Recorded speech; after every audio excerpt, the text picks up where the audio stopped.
حضرت عمر رضی الله تعالی عنہ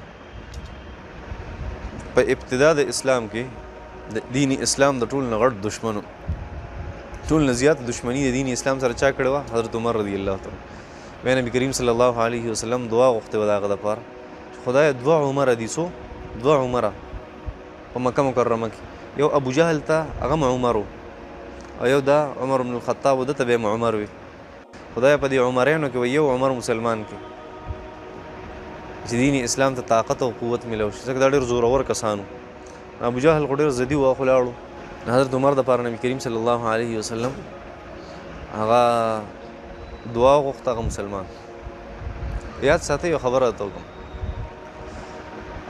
یوی مرید صحیح مرید یوی مراد څه مرید او مراد دی غواړي د استاجي دی وایي چې د استاجي دې زما شي دی مرید دی او د استاجي وله مراد دی د ده مراد څوک دی دا دی مطلوب دی چې دا ماته میلو شي دا مرید شو ده مراد څوک چې یو څیز غواړي که نه هغه ته مرید وایي اراده کوونکی مرید او کوم څیز چې څوک غواړي د کوم څیز اراده یې چې کړي هغې ته مراد وایي دا زما مراد دی چې دا پوره شي وایي اورېدلي هم دي که نه اوس خو کې دی صحابه کرام ټول مریدانو څو مریدانو څوک یې غوښته نبی علیہ السلام یې غوښته صحابه کرام ټول څو مریدانو او حضرت عمر مراد و څو هغه چا غوښتی و نبی علیہ السلام غوښتی خدای عمر مسلمان دا فرق دی په صحابه کرامو کې او په حضرت عمر صحابه کرام مریدانو حضرت عمر هغه مراد و نبی علیہ السلام عمر غوښتو او صحابه کرام څوک غوښتل نبی علیہ السلام نبی علیہ السلام فرمایل که زمانه پس سرته پیغمبر وې زمانه پس سرته پیغمبر وې نو څوک به وې حضرت عمر به لو کان بعدی نبی لکان عمر ترمذی شریف کی روایت زمانه پس سرته پیغمبر وې حضرت عمر به رضی الله تعالی عنہ ډېر لوی صحابي بهترین صحابي داسې وکړه نبی علیہ الصلوۃ والسلام فرمایل زما په امت کې به د قیامت په ورځ د ټول نه لومبی عملنامه په ښی لاس حضرت عمر ته میلاویږي چا ته میلاوي حضرت عمر ته رضی الله تعالی مقاتل ابن سلیمان رحمت الله علیه دا روایت نقل کړی حضرت عمر رضی الله تعالی عنہ د قیامت په ورځ درېږي د نبي علیہ السلام خوا کې دی خو ابوبکر صدیق دی خو حضرت عمر رضی الله تعالی عنہ حساب کتاب وخت پوي که نه نو ډېر سات په تېر شي الله جل شانو به حساب کتاب نه شروع کړي الله نبي علیہ السلام به په سجده باندې پرېوځي الله جل شانو د هغې نه پس حساب کتاب شروع کوي الله جل شانو به وایي چې ړومبی عملنامه چا له ورکړې په ښي لاس حضرت عمر له ورکړي نو هغه به وایي چې یاره ټول عمر مې په دنیا کې د ابوبکر صدیق نه چېرته نه وه ګټلې اوس مې وګټله ړومبی عملنامه په ښي لاس میلاو شي عملنامه په ښي لاس میلاو شي دی به جنت ته روان شي ځه حساب کتاب د سره نشته بس عملنامه واله په ښي لاس دی به خوشحاله وي په لاره به روان وي الله به وایي لږ راواپس شه تا په دې زړه کې څه وي چې ابوبکر صدیق نه مې وګټله ابوبکر صدیق ته د عملنامې ضرورت نشته ستا نه مخکې جنت ته بغیر عملنامې تللی دی د هغه نه څوک ګټلی شي څه ګپ دی هغه نه څوک نشي هغه نه چا په دنیا کې چېرته نه ده ګټلې ورځ داسې کار شی که نه حضرت عمر به ډېر کوشش کوي چې زه نه په دنیا کې وګټم نبي علیہ الصلوۃ والسلام ته شکایت وکړو دوه قابلان چې په کلاس کې که نه نو یو بل سره داسې سیالي پاري یو څیز کې او ډېر ښایي شي چې د مقام او مرتبه ماته میلو شي او خصوصا زموږ په ځای کې خو داسې ډېر کېږي ځکه درې پوزیشن وي نو هغه ړومبی پوزیشن دی هم غواړي دا دویم پوزیشن والا دا دریم پوزیشن والا هم غواړي داسې کېږي که نه داسې ډېر زبردست ته مقابله د حضرت عمر رضی الله تعالی مقابله و د چا سره د ابوبکر صدیق رضی الله تعالی صحابه ډېر مخلصان وګوره یو بل سره حسد نه کو زموږ په شان سوځېده نه جلسي پکې نه وه په صحابه کرامو کې چې یاره ده نه دی الله دا مرتبه والي او مال دې راکړي نه دا نه خو صرف یې دا غوښته چې دله کومه مرتبه الله ورکړي چې دا مال هم راکړي نو یوه ورځ په ابوبکر صدیق صاحب باندې شکایت وکړو یا رسول الله وایي په دې ابوبکر صدیق کې ډېر تکبر دی که نه وایي ولې وایي یا رسول الله وایي دی چې ما له مخې له راشي وایي په ما باندې سلام نه کوي نبي علیہ السلام وفرمایل که نه البادي بالسلام بریء من الکبر کوم سړی چې ابتدا د سلام کوي دکې به تکبر نه وي کوم سړی چې د سلام ابتدا کوي دکې به تکبر نه وي یا رسول الله دی په ما باندې ابتدا د سلام نه کوي دکې تکبر دی نبي علیہ السلام ابوبکر صدیق راوغوښته ته راشي یاره دا سړی څه وایي وایي دی وایي چې دی په ما باندې ړومبی سلام نه اچوي وایي دا حدیث خو ټیک دی یا رسول الله دا خو موږ ټولو اورېدلی دی چې ړومبی سلام هغه څوک نه کوي په دې کې تکبر وي کوم سړی چې ړومبی سلام کوي تکبر نه پاک خو یا رسول الله ما یو بل حدیث هم اورېدلی هغه حدیث تا دی یا رسول الله تاسو نه مې اورېدلي کم سړی چې ړومبی په چا سلام وکړي وکې ده کم سړی چې ړومبی په چا سلام وکړي الله جل شانو په جنت کې دغه سلام د وجې نه ده ابتدا چې د سلام کړي په جنت کې د دپاره بهترین محل جوړوي وایي زه دا نه غواړم چې هغه زما شي زه یم چې هغه د حضرت عمر شي وایي زه عمره بیا د بیله پوزیشن چا ویوړو بیا ابوبکر صدیق ویوړو وایي زه دا نه غواړم یا رسول الله چې دغه جنت دا محل د زما شي زه یم چې دا د حضرت عمر شي داسې ویؤثرون علی انفسهم ولو کان بهم خصاصه په خپل ځان تکلیف تېرې صحابه کرام خو بل توجه ورکړي دا صحابه کرام صفت یو ځای کې دغه شی و که نه حضرت عمر رضی الله تعالی عنہ چې کله ابوبکر صدیق رضی الله تعالی عنہ هغه بادشاه شو که نه بادشاه شو حضرت عمر صاحب وی چې د مصروفیات به اوس سیوا شي ځکه د بادشاه مصروفیات خو سړي ته څونه غټه عهده میلاویږي مصروفیت یې سیوا شي نو دی چې اوس کم د ده کومه درجه ده هغه به زما نه راښکته کېږي ولې ده چې به د مخلوق کم خدمت کو هغه خو د نه پاتې شو اوس ځکه بادشاه شو خو خیر دی یو ځای لیدلی و هلته لاړو د مکې مکرمې نه د مدینې منورې نه بار په یو شړه کې یو بوډۍ اوسېده او هغه بوډۍ د هغې خدمت په حضرت ابوبکر صدیق رضی الله تعالی عنہ کو د بادشاهت نه مخکې نو حضرت عمر رضی الله تعالی عنہ وی چې یاره د ابوبکر صدیق صاحب نه اوس دا پاتې شو د دې بوډۍ خدمت په زه کوم نو سهار وختي تللی دی د بوډۍ خواله او ته یې ترور وایي هغه منګی دې راکړه وایي زه به دله جارو کوم منګی دې را چې اوبه دله هغه راوړم که نه خدمت یې وله کوم هغه ته یې بچي وایي خفه کېږم ستا نه مخکې یو ځوان راغلی وایي هغه دا کار کړی دی څوک راغلی ابوبکر صدیق صاحب خپل بادشاهت کې هلته ناست دی هغه به چېرته بادشاه دی اوس پروټوکول کې به په سبا بیا د هغې نه لږ د وخته راغی بوډۍ ورته بیا وي یاره ستا نه مخکې یو سړی راغلی په درېیم ځل په تیاره کې راغی سړی ناست دی ورته دا څوک دی چې سړی راغی مخ نه څادر تاو کړی دی او زه یې هم جارو کو چې اوبې را ډکولې او چې هغه واپس کېدو څنګه سړي باندې ورمنډه کړه راټینګ یې کړو چې ویې کته څادر دې لر کړو حضرت ابوبکر صدیق رضی الله تعالی د بادشاهت باوجوده داسې خلک چې هغه په بانډو کې او په ساراګانو کې وو هغه ته نه و خلاص اتلو به د هغې خدمت پرې کړو دا داسې نه ده چې یاره خلک چونکې کم و د هغې د وجې ښه په قلاره کار کولی شو خلک د عمر رضی الله ورځ ته ورځه خلک ډېرېده پوهېږې زه ته به وایې چې 2 لکه کسان وو په هغه زمانه کې د هغې خدمت اسان و دوی چېرته د 2 لکو کسانو خدمت کړی دا کم چې بره ناست دي ما ته دې وښیي الله جل شانو د رضا دپاره دي ما ته وښیي چې 2 کسانو خدمت یې چېرته کړی دی داسې شوي دي چېرته یو بادشاه هم لیدلی چې هغه راغلی دی د یو غریب کور ته ناست دی او په هغې کې هغه نغري کې پوکي وایي چې یاره ده دا اور بلومه د بچو له خوراک تیارومه داسې چېرته چا کړي دي حضرت عمر رضی الله تعالی په دور کې څه چل شو حضرت عمر رضی الله تعالی بار ګرځي یو کور دی که نه هغې کې ماشومان زنانه کېنولي دي او ماشومان جاړي هغې یې په کټوۍ کې څه باندې کړي کاڼي باندې کړي چې یاره دي د خوراک خو نشته او دا کاڼي به تاوم را تاومه نو دې د وجې به دا ماشومان ستړي به شي اوده به شي چې یاره تیارېږي روټۍ نو بس دوی به ورته خوب کړي خوب به یې کړي چې خوب یې وکړو بیا راپاسېد بیا به د خپل خوراک کېري ځکه خوراک خو نشته خو دا کاڼي به تاومه بس دا یو بهانه ده ماشومان به پې اوده کړم حضرت عمر رضی الله تعالی د هغه په سترګو کې غټې غټې اوښکې رالي او لاړو خپل غلام ورسره دی بادشاه دی ګوره حضرت عمر رضی الله تعالی او بوری په شا باندې کېښوده د وړو او د هر څه دا ټول چې څونه اشیا خوردنوش دي که نه پیکیج و دی په شا باندې کېښود او را روان خپل خادم او غلام ته بادشاه سلامت دا مال راکړه زه یې په شا کړم هغه ته بیا به د قیامت په ورځ زما بوج په شا کې قیامت په ورځ بیا بوج په شا کولی شي چې هلته نه شي که نه وایي دلته ما ته یې پرېږده وایي دا زما بوج دی او زه به یې وړم د خپل ځان سره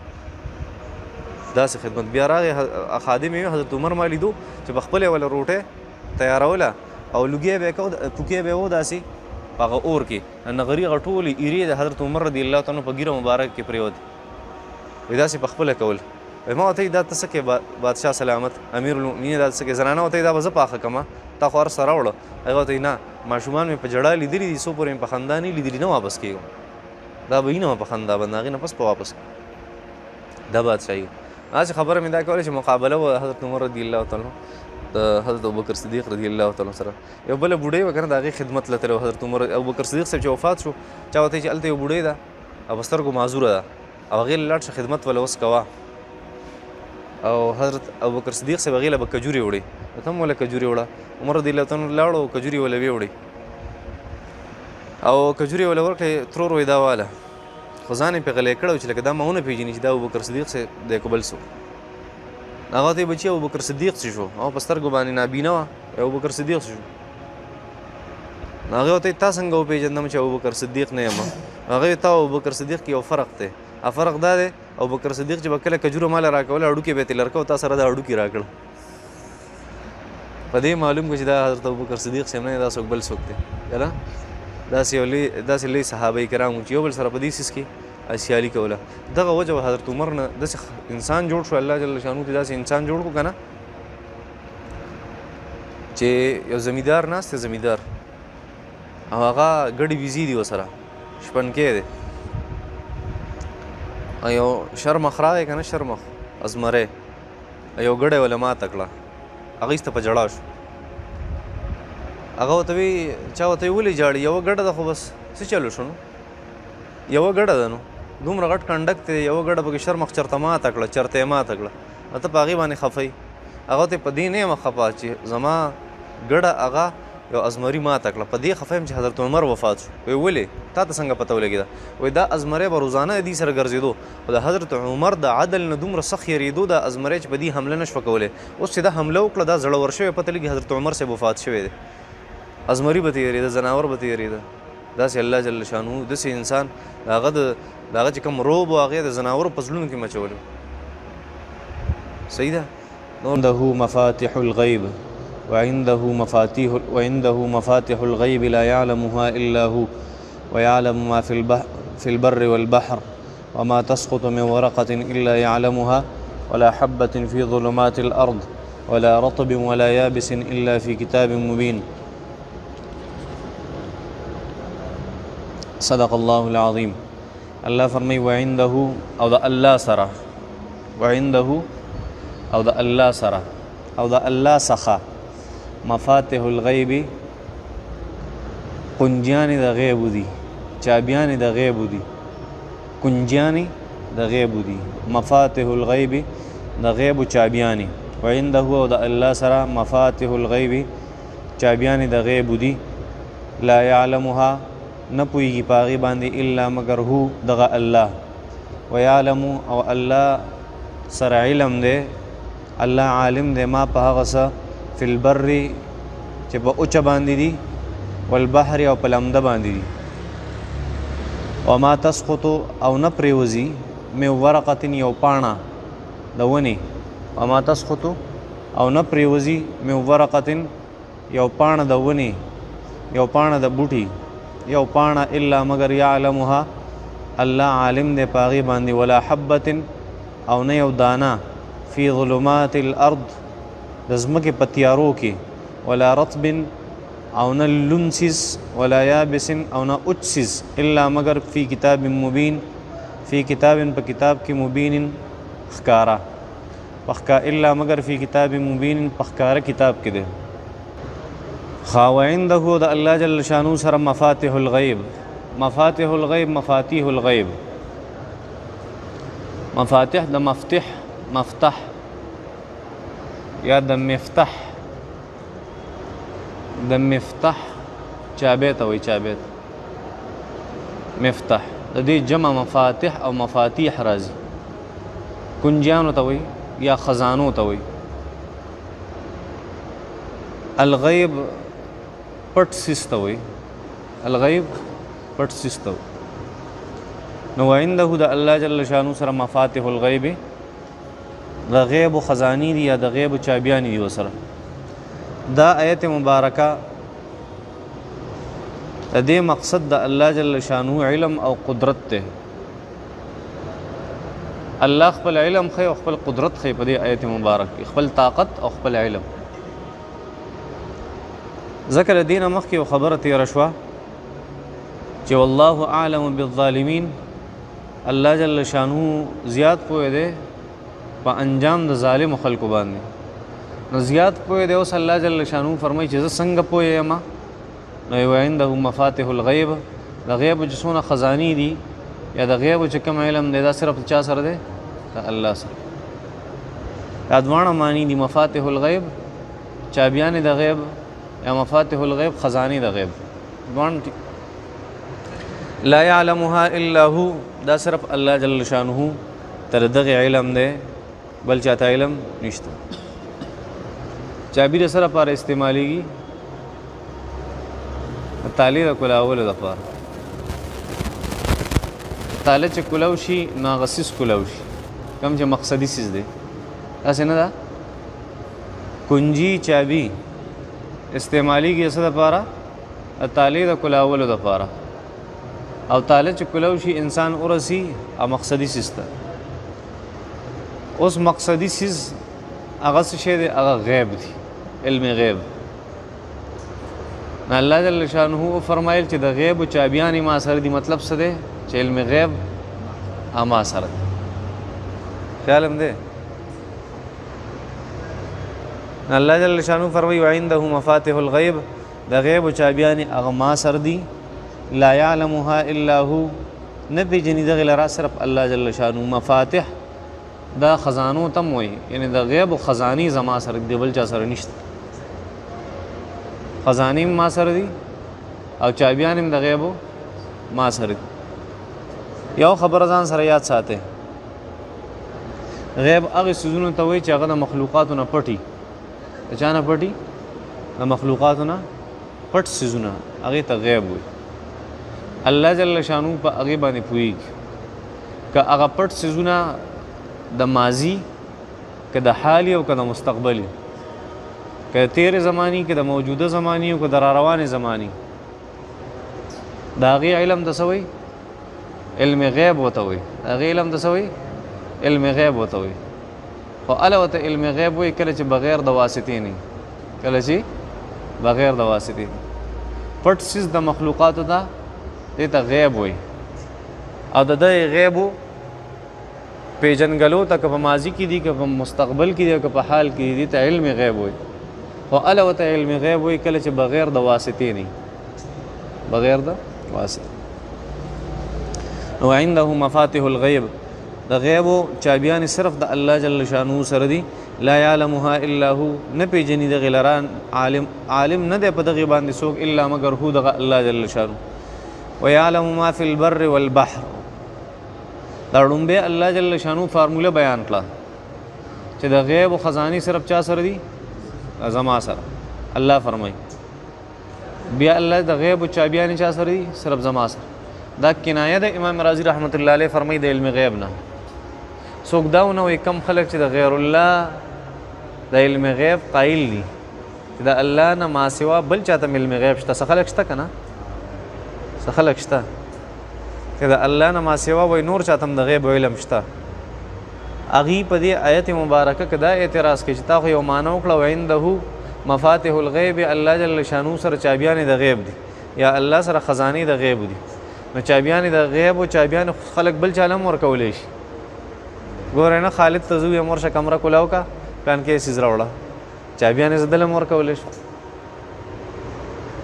یا خزانه ده، نه خزانه خو الله جل شانو چاله ورکولی شي که نه ورکوي؟ ورکولی شي. نو چې د غیب او خزانې یا چابیانې دي وله الله جل وسره، نو الله جل شانو بل چاله هم ورکولی شي. نه کم خلک چې دا وایي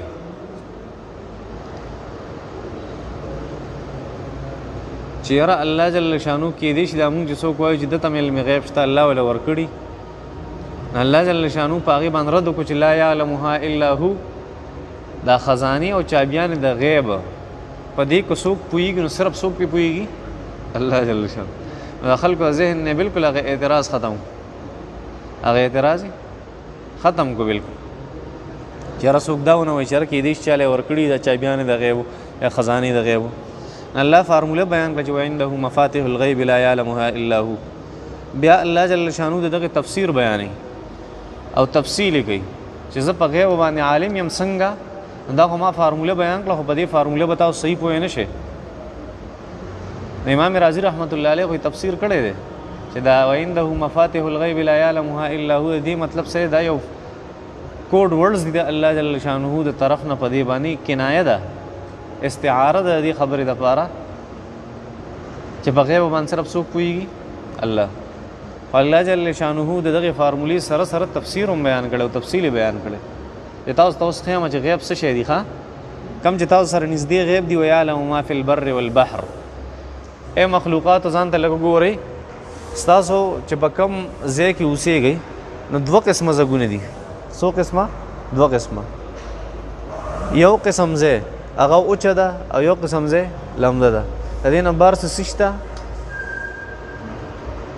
اوس په هغه چې هوا شته نو هوا به یا وچې ته راکاږي یا به څه ته راکاږي؟ لمدې ته به راکړي. په شکل کې هوا اوچه شي، په شکل کې هوا لمده شي. خیال دی؟ اب نورو موسمونو کې صحیح اوچه شي که نه؟ داسې نه ده. نو که اوچې ته دې کړه نو اوچه به شي او که لمدې ته دې کړه نو لمده به شي. اسانه ده که ګرانه؟ الله جل شانه قیمتي په هغه تفصیل کې بیا فارمولې بیان کړي. او یعلم ما فی البر والبحر، تاسو چې واسطه راځي د اوچ سره راځي د لمدې سره، د اوچ او د لمدې چې څه علم دی هغه چا سره دی؟ الله سره. دا بل چا سره شته؟ نشته. مونږ سره خو د خپلې یوې کمرې علم نشته. ناس دلته یو برم کیمرې لګولي. سم لګولي؟ کیمرې. یو سړی به وایي دا خو ما ته پته لګي که ناس دلته یم هلته راته پته لګي. منځ کې واسطه راله دې ته علم غیب نه وایي. کیمره راله، کیمره یې تا نه څوک لر کړي ته بیا د دیوال شاته څه ویني که نه؟ داسې نه ده. تا ته ما د علم غیب تعریف څه کړی و؟ منځ کې به پکې څه واسطه نه وي. خیال دی؟ نو په اوچه باندې چې څه دي په دې څوک عالم دی؟ الله. چې ټول څه دي په هغې الله عالم دی په اوچه باندې. نو په اوچه باندې چې ټول هر څه دي په دې باندې په مخلوقاتو کې څوک عالم شته؟ نشته. که عالم دی څوک که عالم؟ الله. بیا وایي والبحر، په دریابونو کې او په لمده باندې چې څومره څیزونه دي د هغې علم چاته دی؟ الله فرمایي ما ته دی. نه اول یې وچه شروع کړه ځکه وچه مونږ ته نږدې ده، ویې لمده شروع کړه ځکه په هغې خو زمونږ ژوند نه دی. وچې لومبی ذکر کړه، لمده وروسته ذکر کړه. دې څه مطلب دی؟ دې مطلب دا دی الله جل شانو فرمایي چونکې وچه په هغې تاسو اوسېدی نو اول مې ته د هغې تذکره وکړئ، تاسو ته ډېر یو نږدې مثال و نو تاسو په هغې نه پوهېږئ. نو اوس د دې نه یو لویه دنیا چې هغه لمده ده، په دنیا کې لمده ډېره ده که وچه ډېره ده؟ 100% ده؟ 70% ده؟ صحیح ده؟ یا 69% ده؟ داسې ده.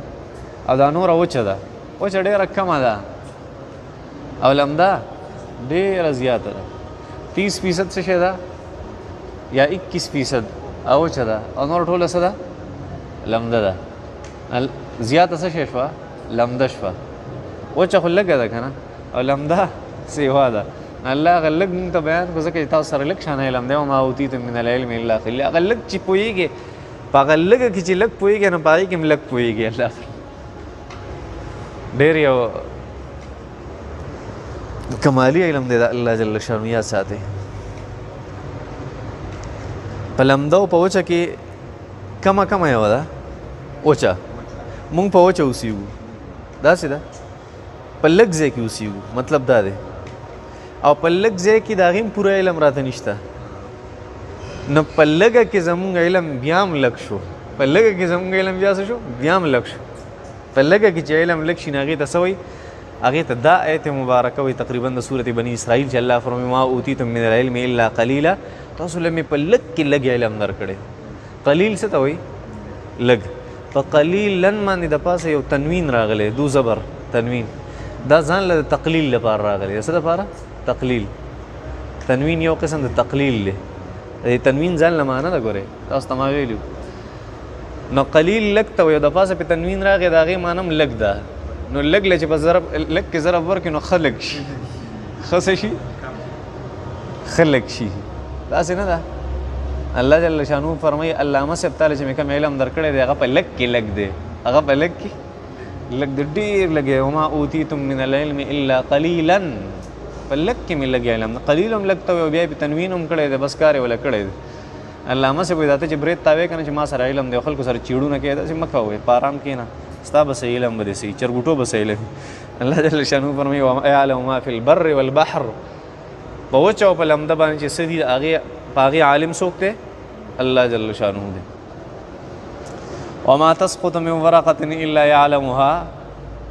الله یو بل مثال پیش کوي. وما تسقط من ورقة الا يعلمها. چرته چې یو پاڼه د ونې نه پرېوځي، د یو بوټو نه پرېوځي، په هغې باندې څوک عالم دی؟ الله عالم. په هغې باندې څوک عالم دی؟ الله عالم. ولا حبة في ظلمات شاعر یو خبره کوي کنه پخوا یو ناتو اوس راته رایاد شو وایي پاڼې د ونو چې خوځېږي پاڼې د ونو چې خوځېږي دغه هم ستا په حکم کېږي. دا یو شاعر ډېر ښکلی دا ټول یا پاکه سبحان استالو یا خدایي ده. دا یو شاعر به شعرونه وي پاڼې د ونو چې خوځېږي دغه هم ستا په حکم کېږي. تا ته ښکاره دي موږ نه پټ چې دي کارونه یا سبحان استالو یا خدایي ده.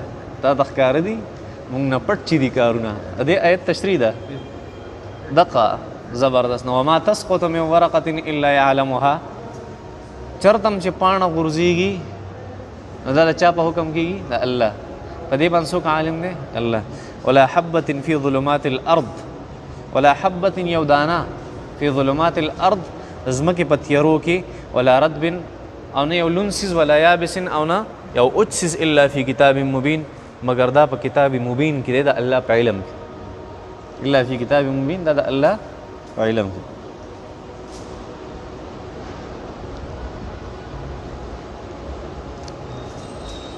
دا یو مثال کافی و یعلم ما فی البر والبحر د تفسیر دپاره.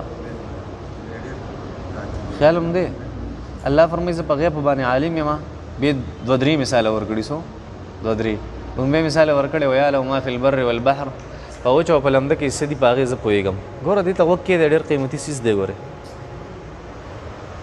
دا به پته نه زه یا ژوندی یم یا به مړ یم څوک به یې راته وایي.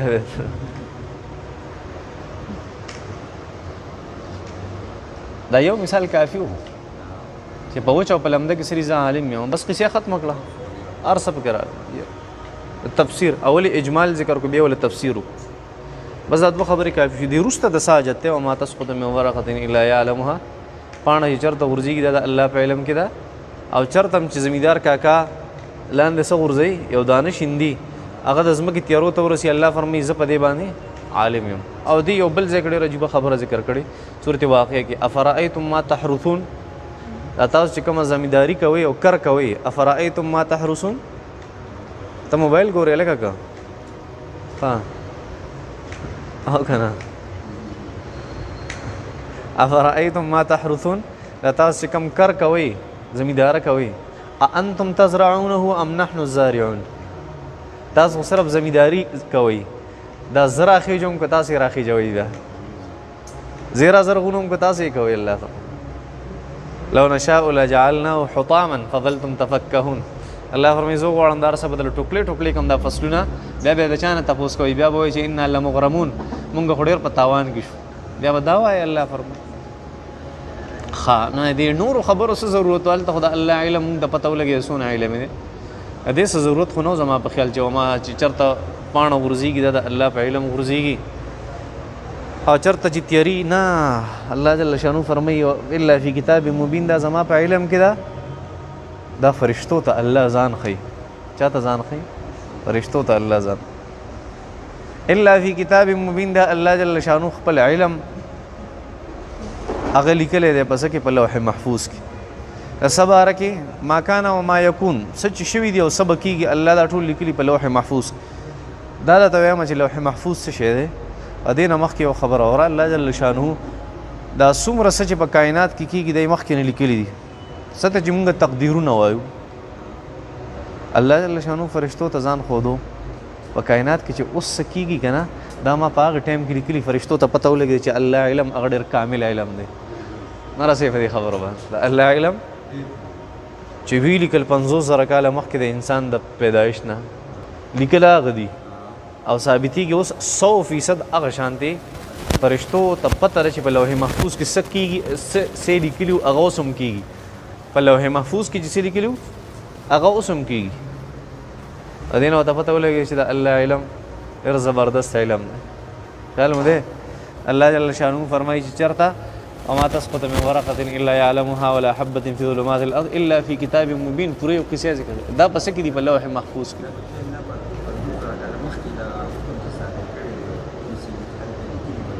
جی دا هغه شانتې سیسټم روان دی.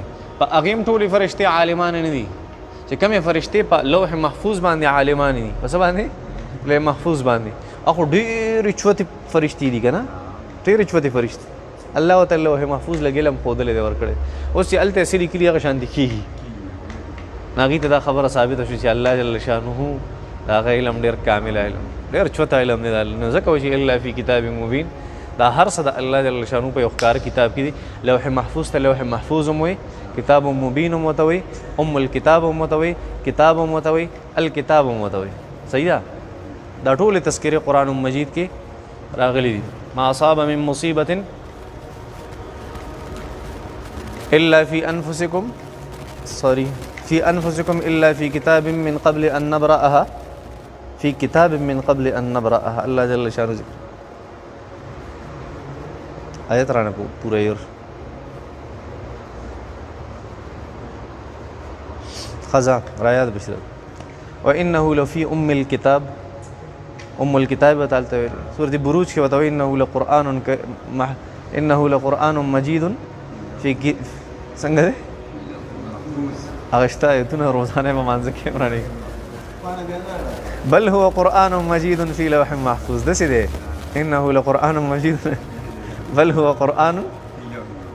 هو قرآن مجید فی لوح محفوظ لوح محفوظ سبب تشریح کو څه شی ده صحیح ده او کنه اوس نه کی اهم دی دا به ته ویم چې په پخوانی کتابونو کې تورات انجیل زبور کې د څه تذکره وا او